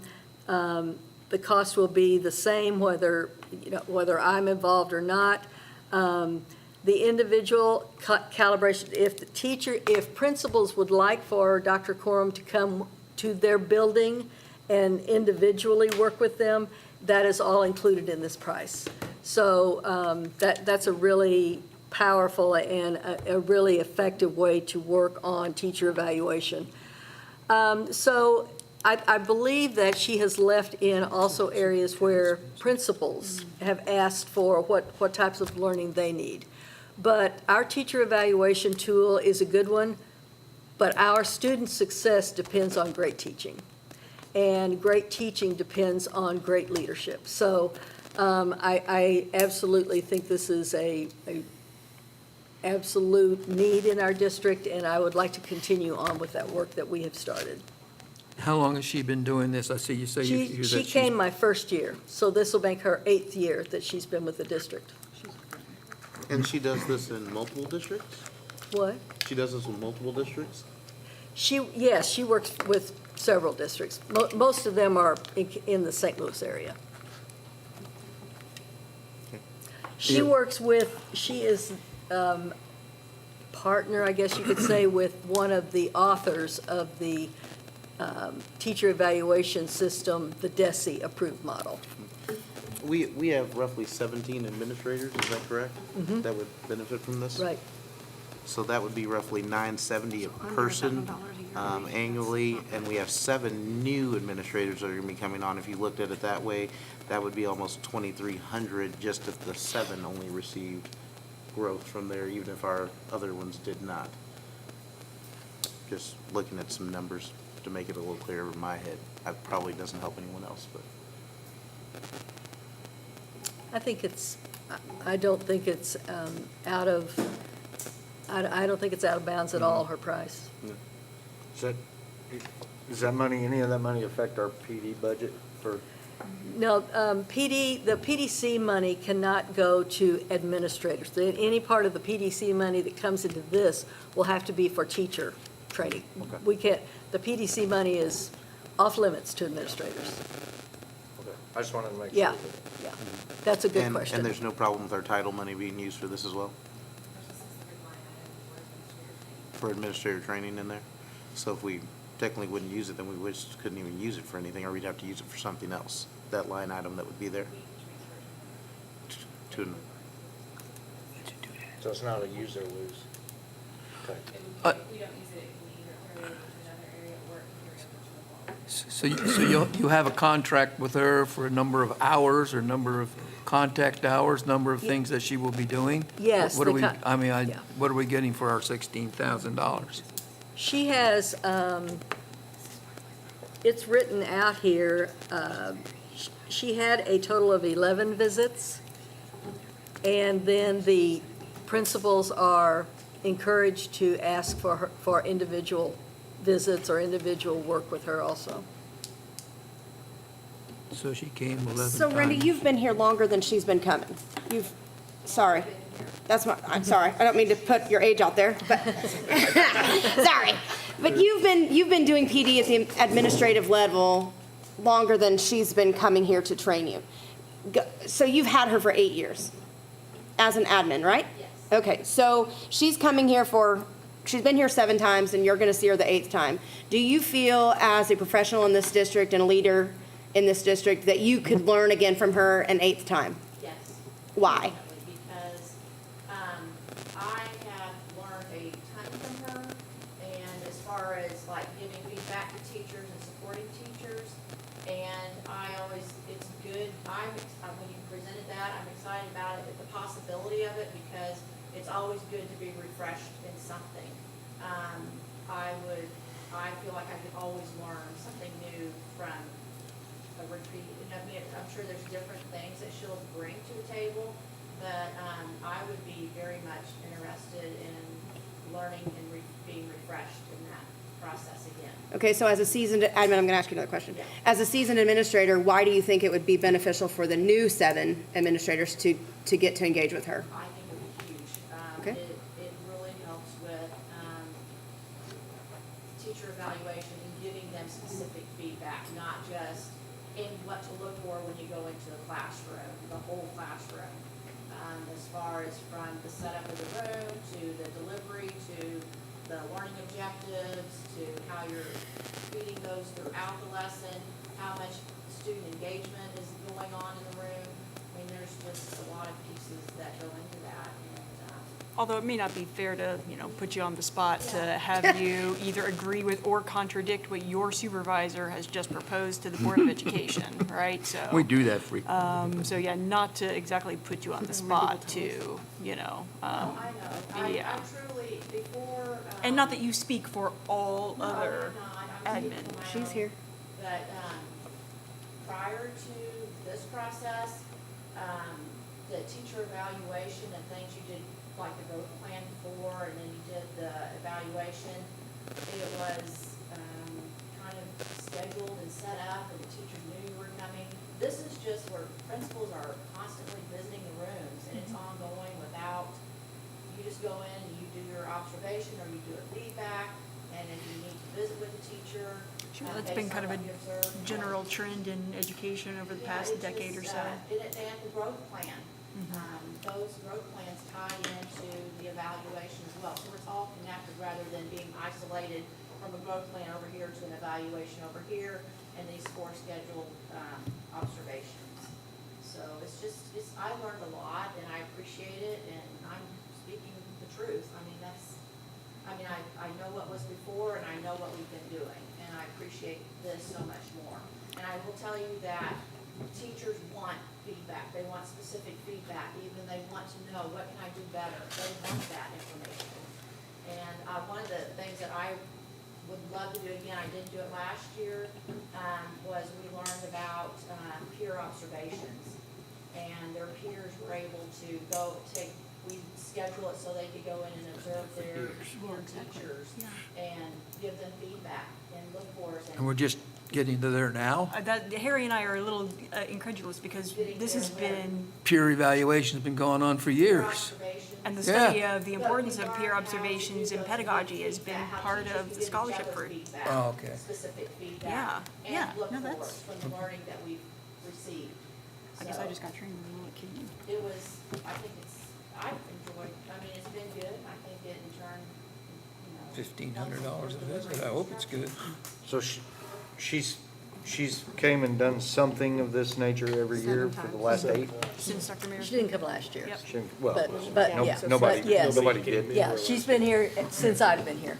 Does she is it always admin that she's working with, or is she do anything? She works with the PD instructional teachers? coaches some, Okay. too. So Did that she would- do work with teachers? I'm not sure that she, did help with the teachers when they did do the teacher, when they. oh, the peer, yeah. observations. Mhm. Is this amount pretty close to what we've paid every year for the last 8? Or is this? Well, it's gone up, Sure. Everything has. Yeah, it's gone up, but I wasn't surprised at the amount. I just didn't know if there was double because of what it is. Yeah. I move that we accept the bid for the leadership supervision PD for this school year. I second. I guess I'll take it. All in favor, say aye. Aye. Opposed? Aye. I'm gonna abstain. I will abstain as well since I was gone for the rest of the day. It's a 3-1. Did you purchase a new car for us over? 4, 1, and 2. Aye. For me. Is that the way it's Vacation. paying? I don't know. What was the vote? Abstain. Yeah, I have some other questions, concerns. So All right. how did that finish out? I don't even know how we voted that. 4-3. Okay. 4 yeses, 3 abstentions. Okay. Oh, You're still passed, so. All right. Next item is the MHS student parking passes. Parking spaces, excuse me. Parking spaces, parking spots where we put the cars. This has become a little bit of a hot topic in the community, and we just, Ellen had asked if we could throw it on here as well, for a little bit of clarity. The board has not voted on this issue. We have not decided anything, and we have not made any rulings on this issue. Right. And so we just want to be clear about that fact. nor has the direction- central office. So the direction from this project will be worked out with the Booster Club and the high school administration, and there'll be more information upcoming on this, so. But at this time, please hold your thoughts about it, and there will be some other things coming to light before we come back to school, and there is plenty time to paint, so. Correct. Tentatively, we're looking at a board retreat, before our July 20th board meeting, we'll be meeting with the state auditor in closed session.